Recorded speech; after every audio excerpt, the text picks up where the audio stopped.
Kita masih akan membahasnya bersama Bupati Humbang Hasundutan, Dosmar Banjarnahor masih bergabung dengan Breaking News dan juga bergabung Kepala Basarnas Kota Medan Budiono. Pak Bupati masih bisa mendengar kami? Anak ini Medan. Oke, kemudian Pak Budiono, selamat pagi. Selamat pagi, Mas. Ya, Pak Budiono, bagaimana rencana evakuasi hari ini? Karena tadi Pak Bupati menyatakan ada beberapa kendala yang ditemui, misalnya besarnya batu-batu ini membuat seperti tenaga manusia ini tidak ada artinya kalau tidak menggunakan alat-alat besar. Rencananya akan seperti apa Pak hari ini?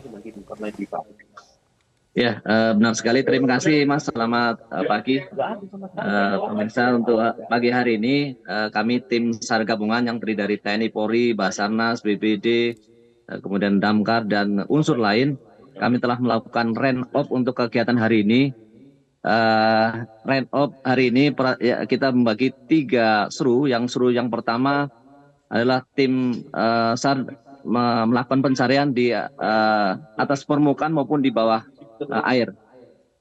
Kami untuk alut yang digunakan di dalam seru yang pertama, kami menyiapkan 3 unit LCR, 1 unit RIB, kemudian dilengkapi dengan 2 alat pencarian di bawah air, yaitu AKUA. Dan saat ini juga tim SAR atau tim penyelam sedang melaksanakan tugasnya melakukan penyelaman di bawah air di sekitaran lokasi yang terdampak. Sementara tim masih bekerja dan hasil sementara masih nihil. Mudah-mudahan dengan diturunkannya tim penyelam ini akan membuahkan atau akan menemukan korban yang kita cari. Kemudian untuk yang seru kedua, itu melaksanakan tugas pencarian di sisi kiri jalan hingga ke danau dengan menggunakan alat eksavator dan didukung oleh K9 ya, atau pasukan anjing pelacak yang mobile dengan mungkin di sektor 2 dan sektor 3 yang akan kita sisir. Kemudian yang seru yang kedua juga di sisi kanan jalan akan melakukan penyisiran atau melakukan pencarian dengan menggunakan eksavator dan tim atau seru yang sudah kita bagi, tim SAR gabungan yang tadi kami sampaikan sudah kami plot dan sudah kami tempatkan. Dan semuanya itu kami briefing dan kami lakukan tadi pagi, sudah apel pagi dan semua sudah terbagi habis, sehingga mudah-mudahan lebih efektif karena pagi hari ini kita melihat cuaca juga sangat mendukung di sini di lokasi cerah. Mungkin itu demikian sementara, Mas. Iya, Pak Budiono, berarti total ada berapa teman-teman SAR yang terjun dan dari kesatuan mana saja Pak yang hari ini melakukan proses evakuasi? Kalau melihat data yang kita data, itu personil yang terlibat ada 539. Namun tadi terkait dengan pembagian seru, kami yang di lapangan ada 120. Sementara itu kemudian satuannya itu dari TNI Polri, Polri itu ada di sini, ada Brimob, ada dari Polres, kemudian dari Kodim, dari BPD ya, BPD, kemudian dari PU, dari Damkar ya, dan unsur lain di sini banyak yang terlibat bersama-sama bersinergi untuk melakukan misi kemanusiaan, Mas. Jadi lintas instansi ya.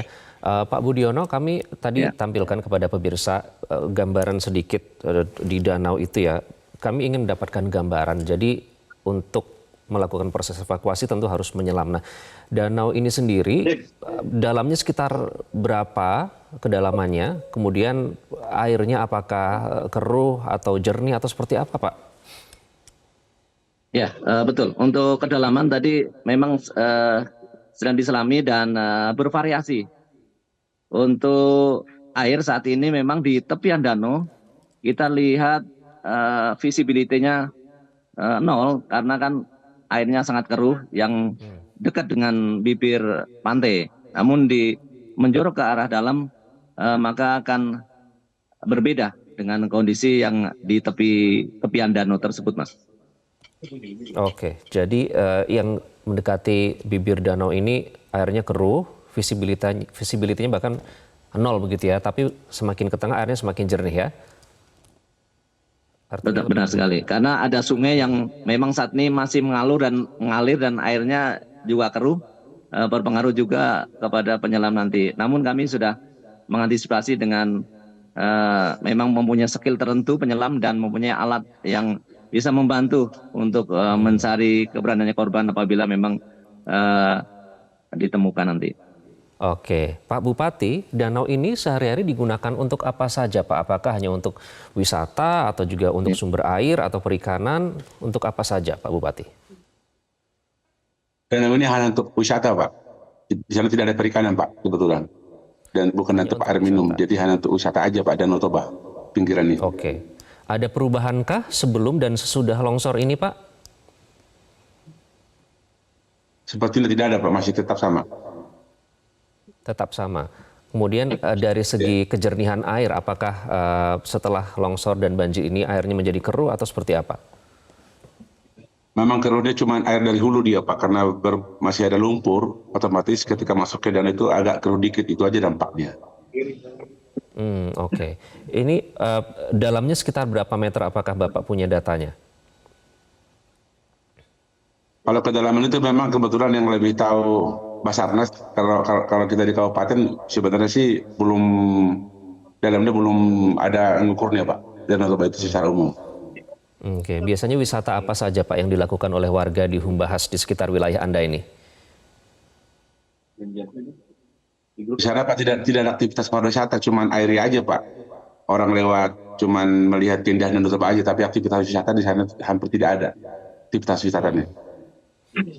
Oke, baik. Jadi hanya Oke. Kemudian di sekitar situ kami lihat ya, Pak, ada beberapa bangunan tinggi yang masih berdiri di sana, Pak.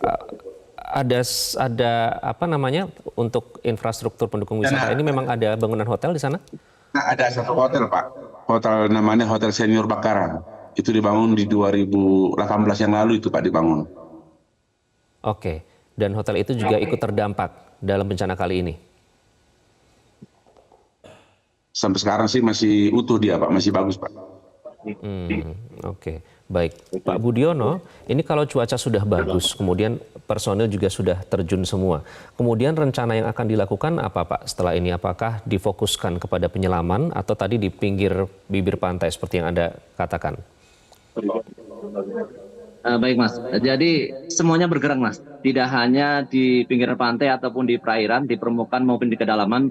Namun semua kita sudah bagi habis tugas sehingga di posisi masing-masing, baik itu alut yang akan digunakan, personil ditempatkan di tempat mana saja, dan semua sudah kita briefing dan sudah tahu tugas masing-masing, sehingga mudah-mudahan kita harapkan maksimal hari ini korban akan dapat ditemukan seluruhnya. Oke. Kemudian masih adakah alat dengan teknologi yang masih ditunggu saat ini untuk membantu atau mempermudah proses evakuasi, Pak Budiono?